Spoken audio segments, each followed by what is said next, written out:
Wrapping up things from the GM meetings in Arizona, plus another free agent prediction with the Cardinals landing one of the top names on the market. This is Locked On Cardinals. You are Locked On Cardinals, your daily St. Louis Cardinals podcast, part of the Locked On Podcast Network, your team every day.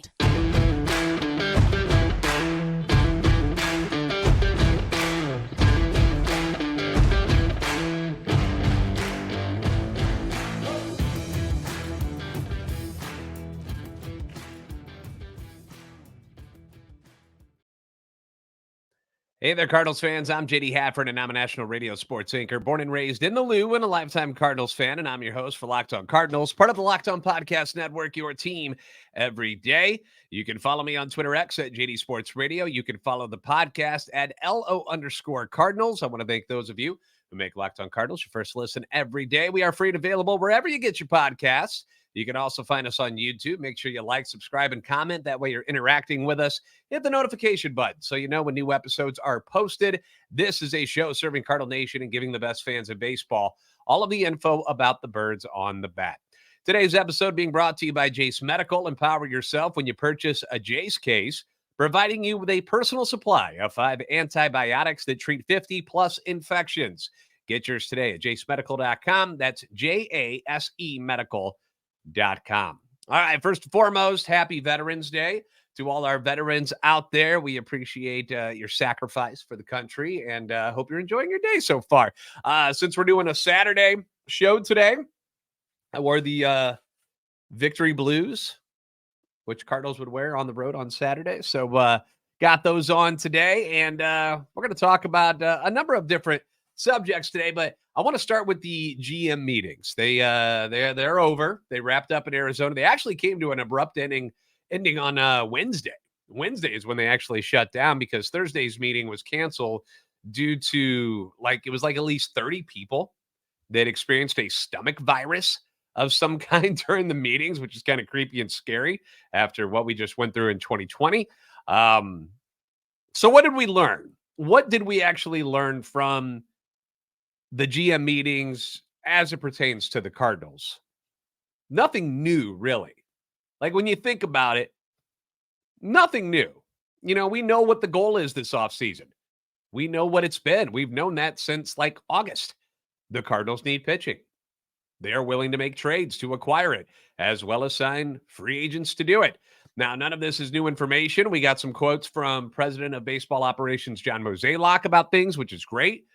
But he didn't say anything all that profound that should have sent shockwaves through Cardinals Nation, at least not in my opinion. The quote about the payroll looking similar to the trajectory that they were on last season before the trade deadline was the only one that kind of raised some eyebrows a little bit. But I think after everybody kind of took a step back and understood what he was saying and realized that the amount of money that is free to remain on the path to what they're trying to get to is ample enough to grab a few guys that we've brought up multiple times on this show. You know, the names haven't really changed. You've got Shohei Otani at the top of the heap, obviously. I mean, he's the number one free agent in all of baseball right now. I'm going to continue to stick to my guns that I've said since last year, that if he didn't stay with the Angels, that he's going to the Dodgers. And I haven't seen anything out there to make me think otherwise. I'm sure there's going to be other teams with money to burn that will try to pull him from the LA Anaheim area, but that's his comfort zone. You know, since he's been in the States, that's where he's lived. It's the biggest media market other than New York. It's better weather-wise than being in the Bronx and on the East Coast. He'll get all the money he could ever want from the Dodgers, and the Dodgers are set to win for quite some time. You've got Mookie Betts and Freddie Freeman. You've got all this young pitching that's coming up with them to go along with guys that they already have. They're supposed to get, Walker Buehler back and Dustin May and Tony Gonsolin, whatever the future is with Kershaw. I don't know, but he just had surgery. But they'll figure it out. They've got guys. I mean, what's not to like about the Dodgers if you're Otani? So the Cardinals, despite the power of Lars Nootbaar in their corner, will not be in on Otani. I hate to break your hearts, but it's not feasible when you have so many holes to fill. But then you drop down to the next guys like Otani's teammate from Team Japan, Yoshinobu Yamamoto, who's the hot commodity this offseason at age 25 and dominating in Japan for the last several years. Will the Cardinals make an attempt to sign him? I'm sure they will, but will they be able to outbid teams like the Mets, the Yankees, Cubs, Red Sox, Giants, Dodgers, Mariners to get him? We know the kind of money that those markets have to burn through, and the Mariners, they just kind of got added to the mix by MLB Network insider John Mozeliak. Over the years, the Mariners have had a great connection with people over there like Ichiro, Kazuhiro Sasaki. Who else do they have? Hisashi Iwakuma or Kama, so I forget how you said it, but Morosi pointed out that Seattle's GM, Jerry DiPoto, told him that the club is looking to reestablish that connection to Japan. So even that opens a door there. And again, with so many holes to fill, the Cardinals can't afford to put all their eggs in one basket. If they needed just one guy, then going all in for Yamamoto would make a ton of sense. But when you got multiple holes in the rotation and in the bullpen, getting in a bidding war with the owner of the New York Mets, who had no problems shelling out $43 million a year for Verlander and Scherzer, doesn't seem like something that the Cardinals can win. Like, I'm not talking crazy here, am I? I mean, that's kind of where we're at. What we know is that the Cardinals want to add at least 2 starting pitchers. I know Mo said 3 earlier in the year, which I pointed out was kind of a stupid thing to say, because now saying at least 2 seems like he's kind of backtracking a bit, but he's not. At least 2, maybe 3 is still the target area. I think he's doing his best to say, like, we're going to get 2, maybe 3, but at least 2 coming out of this. Katie Wu at The Athletic wrote about this, and here's what she got from Mo. All right, let me put another picture of Mo up there. I like the bow tie one. It's kind of my favorite. Anyway, here's what she got from Mo. We certainly feel we need at least 2 starters. Mozeliak said when asked how the organization felt about the volume of pitching depth needed for next year's team, I think we have some internal talent that we can arrange, but we're not going to close ourselves off to the reliever market. We are going to take a more patient approach to that and allow things to happen. I think our checklist is starter, and then see what we look like. Now, I've got some more coming up from Katie's article, including Mo wanting to, I would say, temper expectations a little bit. I think that's a good word for what he's trying to do here.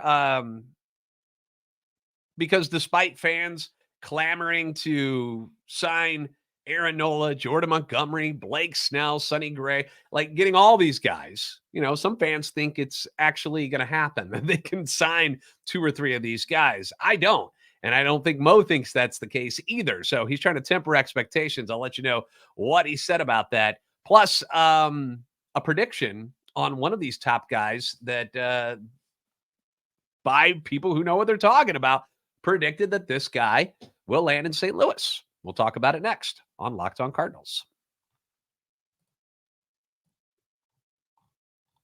We spend a lot of time talking together, you and I. We get fired up together on wins and losses, who starts and who sits. I'm thankful for the connection that we have. And today I want our chat to be a little bit more personal, because I just learned that you can get a 1-year supply on ED medications. You realize that what that means, right? Bring on extended travel. Bring on the next natural disaster or supply chain issue. You are covered, my friend. You don't have to worry about whether or not you can refill your generics for Cialis, Viagra, or Revatio prescriptions.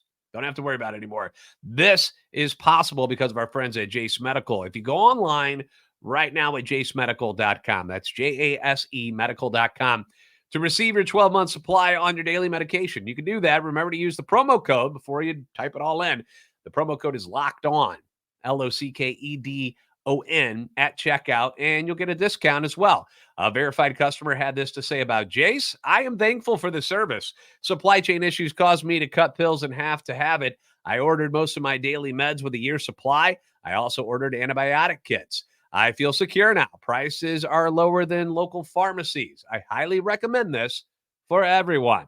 Now, if you or someone you love would, like to get some peace of mind by having a year's supply of any daily med, you go to jasemedical.com to see if it's offered for you. Very, very simple. And remember, when you go to jasemedical.com, Jase medical.com, remember to use the promo code Locked On and get $20 off your purchase.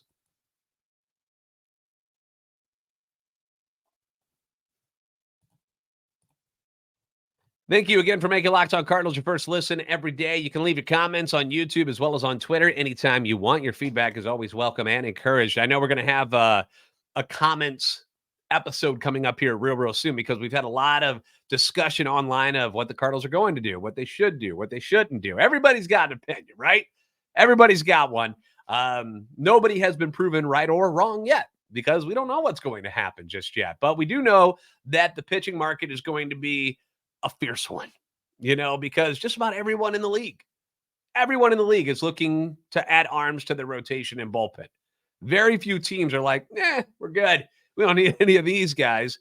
And because of that, where the Cardinals project their payroll in 2024, the Cardinals are likely not going to be able to land two of these top free agent pitchers that we're talking about that are going to be available. And there's a real chance, I want to prepare you for this, that there is a real chance that they don't get any of them. In Katie Woo's article, which I have linked in the description and show notes, Mo even says, I think we'll be able to add two starters, but they're not all going to be like the guy. That's going to be hard. The upper tier of this market is going to be uber competitive. We know we need innings, right? Obviously, when someone says that there's a bandwidth of super quality and then inching our way through. Now, my expectations is that the Cardinals will land at least one of these guys. That's my expectation. I'm not promising you it's going to happen, but my expectation is they get one of them. I think that's kind of been the mindset all along, and they're going to make a real effort to spend some decent change on one of these starters. I don't know which one they like the most yet. Everybody's got pros and cons. All of them do. There's not one guy where you're like, slam dunk, perfect signing. Everybody's got pros and cons, even Yamamoto.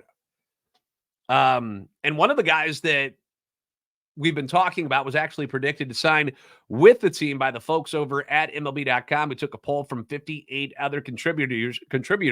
And the guy they came up with that they think is going to sign in St. Louis is Blake Snell. Blake Snell, who narrowly edged the Dodgers in the balloting by a single vote. Now, Snell, here's what the write-up was over at MLB.com. The margin here was razor thin, but our voters have Snell signing with the Cardinals. Snell had a tremendous season, one that may very well result in him winning the National League Cy Young Award. In 32 starts, the left-hander posted an MLB best 2.25 ERA, along with a 31.5% strikeout rate. He also, however, walked an MLB high 99 batters, or 13.3% of the batters that he faced. The Cardinals are coming off their worst full season since 1990, and starting pitching was a major factor in their 2023 struggles. St. Louis starters combined for a 5.08 ERA, ranked 26th in the majors. The addition of a frontline left-hander like Snell would go a long way toward remedying that as the Cardinals look to bounce back in 2024. Now, they also put that other teams that received votes outside of the Cardinals and the Dodgers were the Giants, Mets, Padres, Red Sox, Mariners, Rangers, Cubs, Yankees, D-backs, Orioles, and Phillies. Now, admittedly, I've become more intrigued about signing Snell in recent days because I continue to believe, and this is my personal opinion, this is not me getting any insider information from anybody. This is my opinion that I don't think Aaron Nola is going anywhere. I think he stays in Philly. I think he's very comfortable there, kind of like Otani is out in LA. I think it's all he's known. They're very, very good. They have money. It doesn't make a lot of sense unless somebody comes in and just blows the Phillies out of the water with a deal. I don't think Aaron Nola is going anywhere. I also find it hard to believe that Jordan Montgomery will come back to St. Louis after winning a championship. I think he'll want to go somewhere that is a lock to win, not trying to get back to winning. He just spent basically a year, like a full year with the Cardinals, and they didn't win much while he was there. So I think that might leave a bad taste in his mouth. And I think one of these other teams that is all ready, geared up and ready to go in 2024, is going to give him a contract that's more than suitable, and that's where he's going to be more comfortable at. I think Yamamoto is going to a bigger market. I don't think it's anything wrong with St. Louis. I just think it's a bigger market is what he's going to be seeking. In these predictions at MLB.com, they have the Mets getting Yamamoto, if that means anything to you. Montgomery, they have him going back to the Rangers. They got Nola with the Phillies. And they even brought up Sonny Gray, and they said he's going to return to the Twins, which it's certainly a possibility. I did read somewhere that the Twins are looking to cut payroll, not add anything. Another thing the Cardinals have going against them is that these guys were all on winning teams already. So to leave a winner to go to a team that was in last, does that sound all that appealing to you? If you ask me, no. But money talks. Money talks more times than not. And the Cardinals do have a history of being a winner. But you know how things are. It's what have you done for me lately type of world. And lately the Cardinals have stunk. They were not good. So they're going to have to win these guys over with a lot of money. And they're going to have to sell them on the fact that the Cardinals are going to be contenders again in 2024. Now, another name that the fans are getting familiar with from Japan that's been brought up, Shota Imanaga, who, according to John Heyman, is expected to be posted following an announcement on Monday, allowing him to sign as a free agent with any team in the major leagues. He's an all-star for the Yokohama Bay Stars. Lefty known for his changeup and command, who won the championship clinching game for Japan over Team USA in the WBC. So another name to kind of put into the whole pot of starting pitching that will be available. The trade market, another venue that the Cardinals will explore, and it's one that could be quite beneficial because of the lack of impact bats available after Otani and Cody Bellinger. It really falls off there. We did an episode on Thursday talking about trades with the White Sox for Dylan Cease. We've talked about trading for the Rays' Tyler Glass now. There's also the Mariners and the Marlins, who seemingly have arms available and could use some bats. These are the teams that the Cardinals can target to try to move some of their depth, which they have on the middle infield and in the outfield, and try to make a swap to garner some of that pitching. Katie Wu also pointed this out in the article. Again, it'll be linked below. The uncertainty surrounding their regional sports network, Bally Sports Midwest, the Cardinals have not been told to scale back on spending. That means the Cardinals remain on track for a $200 million payroll, which they were trending toward last season until their record prompted them to offload contracts at the trade deadline.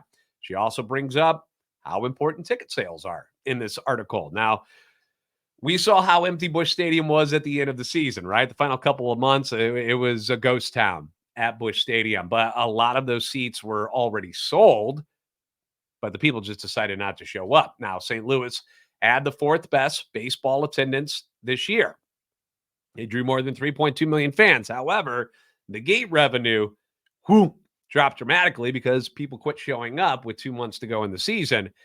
So all those no-shows ended up costing the Cardinals some money. So if you're concerned about the Cardinals being cheap this year and chasing the low-hanging fruit, as we like to call it this offseason, it's understandable. They've really never shown you that they're the type of organization that's going to be so aggressive and go after the top-tier guys. But to run a successful business and to make money like they are used to doing, they got to put butts back in those seats this year. They can't come away this offseason with a bunch of third-tier guys and expect Cardinal fans to just be like, well, we'll come out again. No problem. No, they've got to come up with something to excite people again, so we can get things back to normal, which is, full stands, a sea of red at Busch Stadium, the Cardinals winning baseball games, confidence flowing among the best fans in baseball. That's what we need. We need to get back to that. It wasn't that long ago that we were there. March, when we thought the Cardinals were going to win the NL Central and we're going to make another playoff push, we were there not that long ago. Things got bad quick, and we got to get it back. And I think ownership understands that. So I would expect them to be aggressive on at least one of these guys. All right. That's my opinion. And then they'll fill it out from there. So That's the latest from the GM meetings. That's what we took away from that. Let me know your comments down below, what you think of the things that Mozeliak has said. And what do you think about Blake Snell? Would Blake Snell, if he ends up being the number one guy that they come away with, are you going to be okay with that? Is that the guy you want? Let me know. Arizona Fall League is done for the Cardinals prospects. They finished up on Friday, so we'll share with you what that final tally or what the final tallies look like for the boys in Arizona. We'll have that next for you on Locked On Cardinals.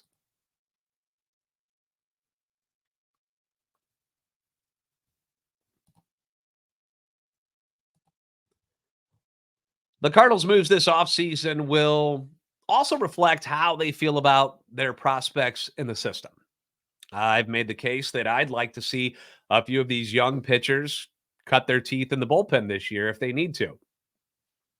Matthew Liberatore, he's done both. Zach Thompson, he's done both. Drew Rom, Gordon Graceffo, Michael McGreevy, Connor Thomas. I mean, you got a number of other dudes who may be destined to be starting pitchers down the line at the major league level. But those spots might not be available this year, depending on who they sign, who they trade for.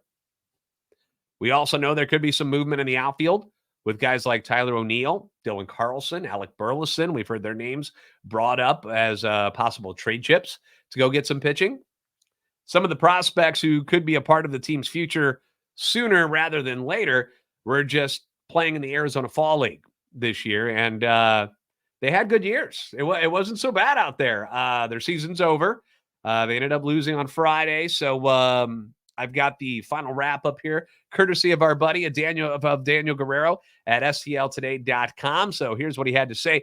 I want to start with the most exciting outfield prospect in the system, Victor Scott II, friend of the show, former fifth-round pick from the 2022 draft, batted .286, tied a team high in homers with 3, and posted a .388 on-base percentage and a .417 slugging percentage in 84 regular season at-bats for Scottsdale. In the similar leadoff role he held with Class High A Peoria and Class AA Springfield, Scott posted the second lowest strikeout percentage at 8.1% and the second highest strikeout to walk rate at 2 among qualified AFL hitters. The minor league baseball co-leader in stolen bases with 94. Scott stole 18, was caught just twice, and came up 3 bags shy of leading the finishing school in steals. Scott was charged with 1 error in 55 chances and notched 1 assist in 185 defensive innings in center field. I mean, what's not to like about Victor Scott right now? First off, the other thing that doesn't get brought up too much, but I'm starting to hear more about, is how good his defense is in center field. That he's very, very capable of being a starting center fielder in the major leagues, could probably do that right now. They're just kind of waiting to see if the bat is going to continue to progress where he becomes a good hitter at the major league level. I mean, it's only been a couple years. 2022 is when he got drafted. So he's only been as high as AA, likely going to start at AAA, but his path to the major leagues, it's coming quick. Relief pitcher Andre Granillo, a guy that personally I think could be in the bullpen this year for the Cardinals. He ended up finishing with a 1.80 ERA, 3 saves and 3 opportunities, had 14 strikeouts to 3 walks over 10 innings of relief. Guerrero says the 23-year-old, who possesses a fastball that can touch 97 miles per hour, tied for the second most saves in the AFL after he led the Texas League in saves with 14. Right-handed pitcher Tekoa Roby, bad news, got shelled in his last outing. Guerrero says this about Roby: command issues in the second inning from Scottsdale starter in the playing game on Friday led to a solo home run, 4 walks, and a grand slam. And the righty's exit after completing 1 1/3 innings on 46 pitches, 25 of those strikes. Roby's final outing of the fall comes in a rough fashion after he struck out 18 batters in 13 2/3 innings during the league's regular season. Roby, who did impress in the Fall Stars game by striking out 2 in an inning of work, posted a 5.93 ERA and walked 6 batters across the 5 starts he made for Scottsdale before Friday's outing. So, work to be done with Tekoa Roby, who dealt with some injuries. Remember when the Cardinals did trade for him in that deal for Montgomery from Texas, he was already injured at the time. Nothing severe. So he came back, but they wanted to get him, more innings in Arizona to kind of complete his minor league season. Not ready to be a part of the Cardinals rotation by any means, and not the major leagues by any means, but a work in progress. And people are excited about him. I know those numbers are kind of ugly, but people overall think he's a pretty good prospect. Former first rounder Cooper Jerpy, Guerrero says this about him: was one of 3 Cardinals prospects to appear in the Fall Stars game, pitched exclusively from the bullpen in the AFL as he looked to regain innings lost because of elbow surgery during his first minor league baseball season. The 2022 first-round draftee logged 7 1/3 innings across 8 appearances and struck out 15 batters while walking 6 over that stretch. Jerpy surrendered 4 total runs in his regular season opportunities this fall and kept opposing hitters to a 167 batting average. Now, we did hear that despite Jerpy being in the bullpen in the Arizona Fall League and at the end of the regular season for the minor league season, he made it very clear that this is not some kind of change, that he's going to become a bullpen guy now. He is going back to the starting rotation when the new season begins. So, but again, he was only in Peoria, so still got plenty of room to go before he makes it up to the Cardinals. Shortstop Jeremy Rivas, the youngest of the 8 Cardinals prospects sent to the desert. Rivas' strong offensive start ended with him batting .230 with a .612 OPS in 21 games. He was charged with 5 errors and 73 chances across 183 defensive innings at shortstop. Cardinals aren't really concerned about shortstop. You got 2 of them right now who are very, very good. Mason Wynn, obviously, you're hoping will take that next step offensively this year to go along with the defense that we saw at the end of the year. And then Tommy Edman is still there as of right now, although it looks like they're thinking about him more of as an outfielder now, that center field might be where he ends up if he's not traded. Obviously, he can still play second and short when you need him to, but everything I'm reading they think he's going to be in center field this year. So we'll see what happens. Catcher Jimmy Crooks, 43 at-bats, second fewest on the Scottsdale roster. Hit just 186 in the limited opportunities. 2 of Crooks' 8 hits were doubles from behind the plate. He had 4 stolen bases against him. Did not throw a base stealer out. Catching-wise, Cardinals are in a spot right now because you've got Ivan Herrera, who looks like he's ready to go for the major league level. You still got Kisner. Obviously, you've got Contreras. So a bit of a conundrum there at catcher. Maybe one of those guys gets dealt. Not Contreras, obviously, but either Kisner or Ivan Herrera could be dealt for pitching. We'll see. Right-handed pitcher Inohan Paniagua tosses 16 2/3 innings and posted a 4.86 ERA in 6 games, 5 of which were relief appearances. 23 years old, led the Cardinals pitchers in the AFL in innings, notched 17 strikeouts with a 1.14 whip, and opposing hitters hit .220 against him. He did, however, give up 6 home runs, which tied him for the league high, with 5 of the 6 home runs coming against left-handed hitters.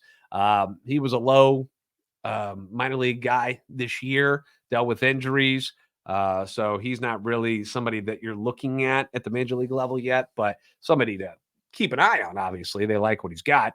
And then right-handed pitcher Edwin Nunez. Guerrero says the hard-throwing righty posted a 2.53 ERA in 10 2/3 innings from the bullpen, totaled 6 strikeouts, and allowed 4 walks in his 8 outings. So that's what the Arizona Fall League looked like for the Cardinals this year. I've got the full story from Daniel Guerrero, which is linked in the description and in the show notes, as well as the article written by Katie Wu from The Athletic, for those of you who want to read the full articles where you can get all of the stuff that Mo said and all of Daniel's analysis on what the guys did at the Arizona Fall League.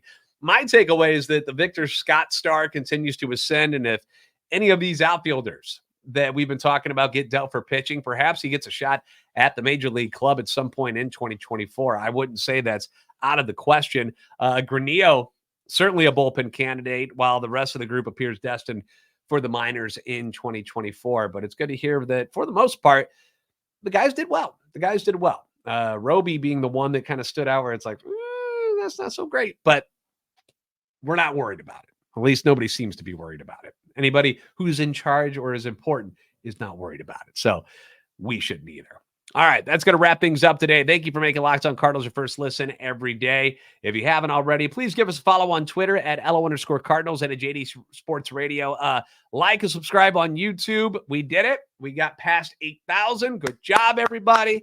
Channel continues to grow and ascend, and I appreciate all of you for being a part of that and helping us get there. So let's keep going. Let's continue to grow. You're the best fans in baseball for a reason, and I will see you next time on Locked On Cardinals.